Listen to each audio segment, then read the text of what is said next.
السلام علیکم، آپ دیکھ رہے ہیں ہورائزن نیوز۔ خبر شامل کرتے ہیں ساہیوال سے۔ ساہیوال کی پوش مارکیٹ میں سیوریج کا پانی کھڑا ہونے کی وجہ سے کاروباری حضرات سخت پریشانی کا شکار، انتظامیہ بے حس۔ مزید جانتے ہیں ہمارے نمائندے محبوب چودھری سے۔ جی محبوب، بتائیے گا۔ جی، ہم اس وقت موجود ہیں چوک بنات اسلام سکول میں۔ یہاں پہ پوش ایریا، پوش مارکیٹ ہے، اور آپ میرے پیچھے دیکھ سکتے ہیں کہ یہاں پہ سیوریج کا گھٹیا اور گندا پانی کھڑا ہوا ہے۔ یہاں کے رہنے والوں کا، یہاں کے شاپ کیپرز کا، مارکیٹ کے جو ہے نا وہ لوگوں کا کہنا ہے کہ یہ پانی تقریباً آئے دن کھڑا رہتا ہے اور یہ ان کے لیے بہت بڑی تکلیف کا باعث بنا رہتا ہے۔ آپ دیکھ سکتے ہیں کہ یہاں سے گزرنے والوں کو بھی تکالیف کا سامنا ہے، اور یہ گندا پانی ہے، اس میں بہت سے جراثیم بھی ہو سکتے ہیں۔ اس میں ڈینگی کے جراثیم ہو سکتے ہیں، اس میں ملیریا کے جراثیم ہو سکتے ہیں۔ اس کے علاوہ اس سے سانس کی بیماری بھی پھیل سکتی ہے، اس سے جلد کی بیماری بھی پھیل سکتی ہے۔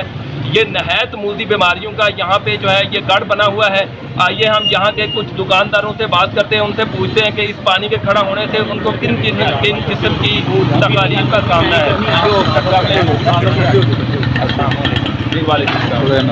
غرض یہ ہے کہ یہ تقریباً پہلے میں نے اپنے بیٹے کو یہ شاپ لے کے دی، اور اس بازار میں اب تقریباً 20 سے زیادہ مرتبہ میں بلدیہ جا چکا ہوں۔ 20 سے زیادہ مرتبہ جو ہے نا وہ ڈی سی صاحب کو پیغام دے چکا، کمشنر صاحبہ کو سابقہ کمشنر صاحبہ کو بتایا بار بار، لیکن اس سیوریج لائن کی مرمت نہیں ہو رہی۔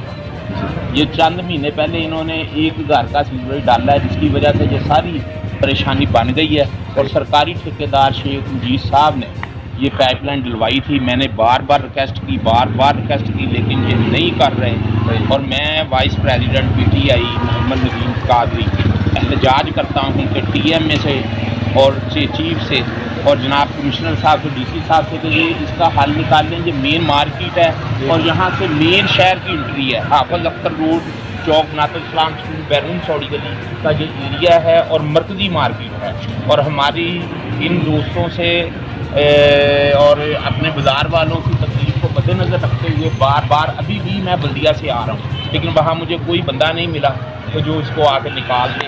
تو آپ سے، آپ کی وسادت سے، آپ کے ٹی وی سے میں ان سے ریکویسٹ کرتا ہوں کمشنر صاحب سے کہ یہ خصوصی طور پر اس پانی کا وہ بندوبست کریں اور بازار کے حالات ایسے کریں۔ یہاں پہ ٹف ٹائل منظور ہے، لیکن ٹف ٹائل سابقہ چیئرمین بلدیہ حاجی لطیف صاحب نے لگوانی تھی، لیکن انہوں نے یہاں سے اس ایریے کا کوٹا اٹھا کے کسی اور جگہ پہ لگوا دیا۔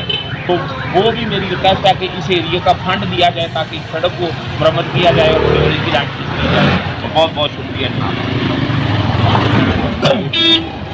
قادری صاحب ہمارے ہماری ہمیں بہت تکلیف ہے کہ ہماری تکلیف کو دور کیا جائے، کہ آج سے 2 دن پہلے کا پانی کھڑا ہوا ہے اور ہم بہت پریشان ہیں۔ یہ کسٹمر ادھر مجھے بہت کم دیا گیا ہے، ٹھیک ہے، ہم لہٰذا آپ سے ریکویسٹ کر سکتے ہیں کہ آپ پانی جو بھی ہے کریں۔ جی ناظرین، جیسا کہ آپ دیکھ رہے تھے، ہم اس وقت موجود ہے بیرون سوڑی گلی چوک بنات الاسلام کے قریب۔ یہاں پہ پوش ایریا میں گندا پانی کھڑا ہوا ہے، اور یہاں کے دکانداروں کا کہنا ہے کہ بار بار ہمارے جو ہے وہ متعلقہ ادارے میں، بلدیہ میں جانے کے باوجود ہماری سنوائی نہیں ہو رہی۔ ہم بار بار جا رہے ہیں، لیکن ہمارے ہاں جو ہے وہ ہماری کسی بھی بات کا جو ہے وہ اس کو کوئی بات نہیں سنی جا رہی، اور اس جو ہے وہ مسئلے کا سدباب نہیں کیا جا رہا۔ تو میری اپیل ہے ڈی سی صاحب سے، بلدیہ سے، کہ آپ خدارہ رحم کھائیں ان دکانداروں پر، اور یہ مکمل طور پہ یہ آپ دیکھیں کہ ان کا بزنس بھی، ان کا کاروبار بھی تباہ ہو رہا ہے اس وجہ سے، کیونکہ ظاہر سی بات ہے کوئی کسٹمر نہیں آئے گا، گندا پانی کھڑا ہوگا تو کوئی دکاندار کے پاس کوئی کسی قسم کی سیل نہیں ہوگی، کوئی کسٹمر نہیں آئے گا، کوئی جو ہے نا یہ اپنے گھروں میں کما کر کچھ نہیں لے کے جائیں گے۔ ہمارے لیے یہ معزز ہے، ہم اہلیان ساہیوال کی طرف سے، یعنی کہ میں بظاہر جو ہے نا وہ اہلیان ساہیوال، میں یہ اپیل کرتا ہوں ڈی سی صاحب سے، بلدیہ سے، کہ خدارہ ان دکانداروں پر، ہم پر اور ساہیوال پر رحم کھاتے ہوئے اس کا جلد سے جلد سدباب کریں۔